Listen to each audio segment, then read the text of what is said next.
चलो भाई देखो अब मैं क्या करता हूँ। तो मुझे लगता है कि मेरा और जिम्मेदारी हो गई है कि ये बात बिल्कुल सही है। आपको पता है हमारे मीडिया में हम ख्याल रखते हैं कि हम ऑथेंटिक खबर दें। बस बहन रहने दो, हमें पता है तुम्हारी कितनी ऑथेंटिक न्यूज होती है, रहने दो। ऐसे कैसे? इंडिया की 75% बिजली हैक कर ली थी तुमने। इतनी ऑथेंटिक न्यूज तो आज तक किसी ने नहीं दी, तो रहने दो।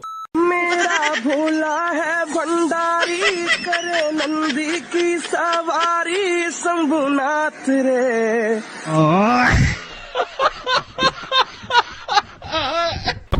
दिमाग तेज चलने लगा है। इनकी चाल क्या रहे हैं, कर क्या रहे हैं। हर खबर पे नजर हो इसलिए क्योंकि उसको काउंटर करना, उसको समझना बहुत जरूरी है। हमारे में तेरे बाप को मत सिखा, चल। क्योंकि नाक आपकी रगड़ी जा रही है अदरवाइज ऑल्सो, इसलिए मेरा ख्याल है किसी की मदद हासिल करने में कोई हर्ज नहीं है, अपनी नाक बचाएं। और हमें ज्यादा खदशा है कि हिंदुस्तान जो है अमेरिका के ईमा पर हमारे साथ कोई ना कोई खेल खेल सकता है, उसके लिए हमें मुकम्मल तैयारी करना होगी।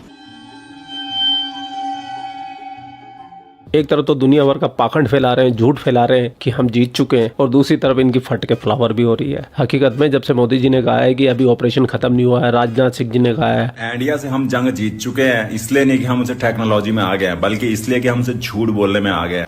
कौन लोग हैं ये? तो सोच के देखो, मतलब इंडिया वाले लगे पड़े हैं, मेहनत कर रहे हैं, रात भर मिसाइलें ताग रहे हैं। हम क्या कर रहे हैं? रात भर चैन से सो रहे हैं, सुबह उठ के बोल दे रहे हैं कि हम तो जंग जीत चुके हैं। क्योंकि तुम्हारी कौम को दिया जा रहा लॉलीपॉप, वो भी बड़ा वाला। ये है वो लॉलीपॉप जो कौम को दिया जा रहा है। हर कुछ दिन बाद हालात ठीक हो जाएंगे, ठंडी हवाएं आना शुरू हो जाएंगी। ये वो लॉलीपॉप जो अस्करी क़यादत की तरफ से पाकिस्तानी अवाम को बार बार दिया जा रहा है, और बिला कौम को हम दिखा सकें कि एक्चुअली ये बहुत बड़ा लॉलीपॉप, एक बंदा ये खा भी नहीं सकता इतना बड़ा। आप सोचो यार क्या कयामत हो गई है। 850 रुपए का 30 किलो आटा आता था 1 महीने पहले भाई, आज 5 किलो नहीं आ रहा, 860 रुपए का 5 किलो आटा है। आपने सबसे पहले घबराना नहीं। इमरान खान जी, यही समय है पाकिस्तानी कौम का घबराने का। क्यों? क्योंकि एक तरफ तो भारत ने डंडा किया हुआ है, दूसरी तरफ से IMF ने कर दिया। दोस्तों, एक तरफ ऑपरेशन सिंदूर की मार और दूसरी तरफ पाकिस्तान पर भारत का डिप्लोमेटिक प्रहार। जंग जीतना तो हमारे बस के बाहर था, लेकिन जंग जीतने की खबर है इसको फैलाना ये तो हमारे बस में था ना। तो हम तो स्मार्ट हुए ना भाईजान, यहाँ इंडिया पीछे रह गया भाई। वो तो शुक्र है कि क्रिकेट मैच लाइव होते हैं, नहीं तो सारे वर्ल्ड कप मैच अब तक पाकिस्तान ने जीत ली होती। यहाँ पे IMF पाकिस्तान की इंसल्ट पे इंसल्ट कर रहा है, और आज की तारीख में पाकिस्तान के ऊपर 11 ऐसी शर्तें लागू कर दी हैं जो दिखने में तो बड़ी नॉर्मल सी हैं। आप बोलेंगे अच्छा इसमें है क्या, लेकिन पाकिस्तान को यह बता दिया है कि बेटा अगर तुमने भारत से लड़ाई करी तो तुम्हारी बर्बादी निश्चित है, क्योंकि तुम भीख मांग मांग के लड़ रहे हो। खुद कमाओ, कमाऊ पूत बनो, फिर उसके बाद जिससे झगड़ा करना है करो। IMF ने हमें आड़े हाथों लिया और नाक से लकीरें निकलवाई।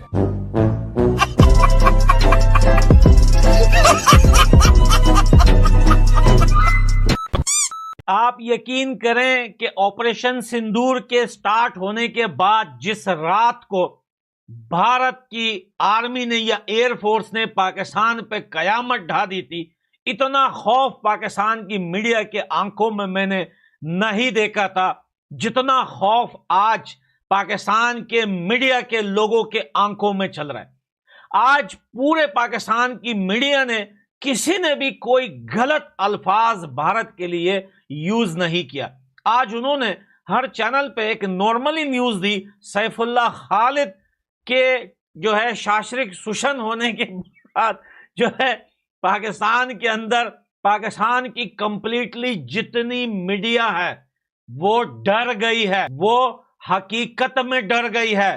पाकिस्तान की मीडिया आज खबर चलाई है और कहते हैं कि भैया ये कैसे हो सकता है कि भारत को जो लोग वांटेड है वही लोग पाकिस्तान में उनकी जो है हत्या हो रही है। हर आए रोज पाकिस्तान में उन लोगों को गिराया जा रहा है जो जिसकी नीड है भारत को। इसके पीछे क्या राज हो सकते हैं, कौन हो सकता है इसके पीछे? मैंने कहीं ज्यादा न्यूज पाकिस्तान के देखे। और दोस्तों एक बात और भी बताऊं, मैं इनकी एक हाथ क्लिप चला लेता था, मुझे कॉपीराइट मारा है पाकिस्तान के चैनल्स ने कल, इस वजह से अब मैं इनका क्लिप नहीं चला सकता। 2 मीडिया न्यूज चैनल पर इन लोगों ने बहुत सारे जो है पॉलिटिशियन से बात की है, जिसमें हर किसी ने अपने अपने दिमाग की बातें वहां की है। किसी ने कहा कि भैया ये तो कोई शक नहीं है कि रा के एजेंट जो है पाकिस्तान में भर भर के पड़े हुए हैं, और ये बात तो हम कई बार पाकिस्तान की गवर्नमेंट। पाकिस्तान में लोगों के पास दोस्तों बिजली का बिल तो आता है लेकिन बिजली नहीं आती। चाइना ने ऐसी बिल्कुल चूड़ी कसी है पाकिस्तान की, पाकिस्तान को जो चाइनीज मिसाइल्स हैं पाकिस्तान को जो दी हैं चाइना ने फोकट में, वो काम नहीं करती। और उसने भी ये बोल दिया पाकिस्तान को कि बेटा अगर भारत से लड़ोगे, ठीक है, तो तुम्हारी वो दुर्गति होगी, वो इकोनॉमिक दुर्गति होगी कि हम तो तुम्हें सपोर्ट कर रहे हैं अभी, लेकिन हम भी एक लेवल के बाद तुम्हें सपोर्ट नहीं कर पाएंगे, तुम्हारी इकोनॉमी तबाह हो जाएगी। तुम्हारी वजह से इतना बड़ा एयरक्राफ्ट मैन्युफैक्चरर, उसको अरबों डॉलर का लॉस हो गया। चाइनीज मिसाइल ली, उस पर हरा पेंट करके सफेद रंग से चांद सितारा बनाया और शाहीन लिख दिया। That is Pakistan contribution to missile technology. बहुत बड़ी साजिश थी भारत में, पहले हिंदू मुस्लिम के दंगे करवाओ, फिर हिंदू सिख दंगे करवाओ, और इसी तरीके से एकजुट रहेंगे, स्ट्रांग रहेंगे, पाकिस्तान की दांत तोड़ेंगे। पाकिस्तान की मदद करने आए तुर्की के हथियारों को जिस तरह से भारतीय सेना ने गाजर मूली की तरह काटा है, उससे पाकिस्तान के दोस्त तुर्की के राष्ट्रपति रेचेप तैयब अर्दोगान के दामाद की दुकान तक बंद हो सकती है। तुर्की ने यह सोचकर पाकिस्तान की मदद करने के लिए अपने हथियार बेचे थे कि भारत में तबाही मचाकर वो खुद को खलीफा साबित करे और जमकर हथियारों का निर्यात करे। लेकिन भारत पाकिस्तान युद्ध खत्म होने के बाद तुर्की की खुद को एक सैन्य शक्ति के रूप में दिखाने की कोशिशें खत्म हो सकती हैं। भारत के खिलाफ तुर्की के हथियार बुरी तरह से नाकाम रहे हैं। तुर्की का एक भी ड्रोन भारत को परेशान नहीं कर पाया, जिससे दुनिया में एक संदेश गया है कि शक्तिशाली देशों के खिलाफ तुर्की के ड्रोन कबाड़ के अलावा कुछ नहीं है। डिफेंस एक्सपर्ट के मुताबिक दिलचस्प बात यह है कि तुर्की के राष्ट्रपति एर्दोगन ने भी अपने दामाद की फर्म बाइकर में भारी निवेश किया, जो बाइकर तार 2 ड्रोन बनाती है और जिसने पिछले कुछ सालों में अपनी शक्तिशाली ड्रोन का जमकर प्रचार भी किया था। लेकिन अभी तक बाइकर तार 2 ड्रोन का किसी शक्तिशाली देश से पाला नहीं पड़ा था। माना जा रहा है कि भारत के खिलाफ नाकाम होने के बाद तुर्की के ड्रोन से दुनिया के देशों का भरोसा उठ गया है और कई देश तुर्की के साथ इस ड्रोन को खरीदने की डील को अब रद्द कर सकते हैं। आपको बता दें कि तुर्की का ये ड्रोन उस वक्त चर्चा में आया था जब अजरबैजान ने बाइकर तार 2 ड्रोन को इजरायली हारोप और अलग अलग इजरायली सर्विलांस ड्रोन के साथ इंटीग्रेट करते हुए आर्मेनिया के खिलाफ इस्तेमाल किया था। आर्मेनिया की सैन्य शक्ति काफी सीमित है, लिहाजा तुर्की और इजरायली ड्रोन की मदद से अजरबैजान ने नागोर्नो कारबाख की लड़ाई जीत ली थी, जिसमें बाइकर तार 2 ड्रोन को गेम चेंजर बताया गया था। यूक्रेन युद्ध में रूस को नीचा दिखाने के लिए पश्चिमी देशों के पत्रकारों ने भी तुर्की के ड्रोन्स की तारीफ में जमकर कसीदे पढ़े, जिसकी वजह से तुर्की की डिफेंस इंडस्ट्री को खूब फायदा हुआ और पूरी दुनिया में इसका नाम फैल गया। लेकिन भारत पाकिस्तान युद्ध ने तुर्की की डिफेंस इंडस्ट्री के बारे में फैलाए गए तमाम झूठ को ध्वस्त कर दिया है। रूस ने पहले कई बार दावा किया था कि वह आसानी से बाइकर तार 2 ड्रोन को युद्ध के मैदान में लॉक कर ध्वस्त कर रहा है, लेकिन पश्चिमी देशों के प्रोपेगेंडा में रूस के दावों को झूठा बताया गया। लेकिन अब दूध का दूध और पानी का पानी हो चुका है। भारत के खिलाफ तुर्की ने पाकिस्तान को बाइकर सीरीज के ही ड्रोन भेजे थे, जिसे पाकिस्तान ने भारत के खिलाफ संघर्ष के दौरान इस्तेमाल किया था। लेकिन भारत ने तुर्की के ड्रोन्स को एक एक कर चुन चुन कर मार गिराया था। तुर्की का एक भी ड्रोन भारत में टारगेट को निशाना बनाने में कामयाब नहीं हो पाया, जिससे तुर्की की ड्रोन इंडस्ट्री का बुलबुला फूट गया है। दुनिया को पता चल गया है कि तुर्की के ड्रोन घटिया हैं, लिहाजा अब एर्दोगन के पास इस्लाम के नाम पर पाकिस्तान जैसे इस्लामिक देशों को ही अपने ड्रोन बेचने का विकल्प रह गया है। माना जा रहा है कि कई अफ्रीकी देश तुर्की से ड्रोन खरीदने से इनकार कर सकते हैं, जिससे एर्दोगन और उनके दामाद को गहरा झटका लगने वाला है। और पे जो ये कश्मीर को लेकर जो एक हिंदुस्तान पाकिस्तान के बीच में आप जानते हैं कि टेंशन बनी रहती है, उसको रिसेंटली भी हमने देखा कि किस तरीके से भारत की तरफ से अटैक किया गया, फिर पाकिस्तान ने उसके जवाब में पाकिस्तान ने भी जो है अटैक किया। लेकिन सर एक चीज ये भी कही जाती है कि जी हाफिज सईद को दे दीजिए। आपको लगता है कि अगर हाफिज सईद, मसूद अजहर, इस तरह के 2-4 लोग जो यहाँ पाए जाते हैं और जिनसे आप लोगों को हमेशा शिकायत रहती है, अगर उन्हें भारत के हवाले कर देंगे तो क्या अमन आ जाएगा? क्या कश्मीर में जो अटैक किए जाते हैं क्या वो रोक लिए जाएंगे? सवाल के लिए शुक्रिया। पहले तो मैं जिस तरह इसको देखता हूं उसको दुरुस्त कर दूं। भारत की तरफ से अटैक नहीं हुआ, पहले पहलगाम हुआ। पहलगाम हुआ नहीं, पहलगाम किया गया।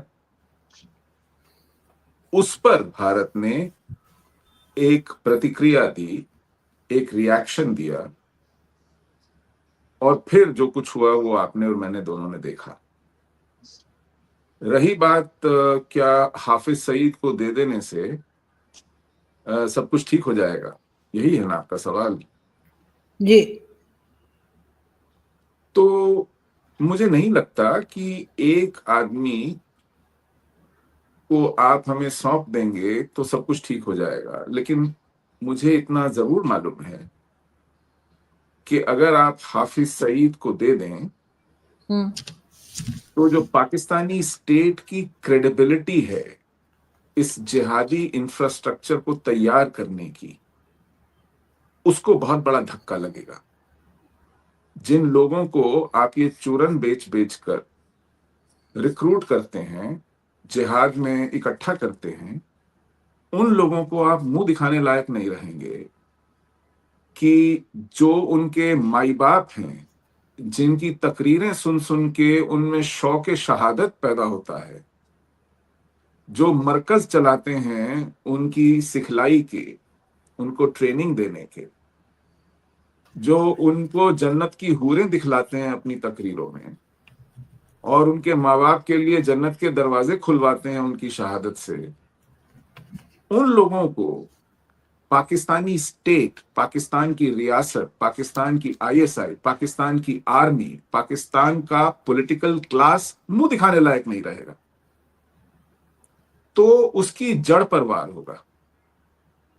इसलिए ये जरूरी है कि पाकिस्तान को मजबूर किया जाए कि वो हाफिज सईद, अजहर महमूद, सैयद सलाउद्दीन, जकीउर रहमान लखवी, ऐसे लोगों को हमें सौंपता हुआ दिखाई पड़े पूरी दुनिया को और पाकिस्तानी अवाम को, और उस बेशऊर अनपढ़ स्कूल ड्रॉप आउट्स को जो चारा बन जाते हैं, आपकी तोपों का बारूद बन जाते हैं भारत के खिलाफ।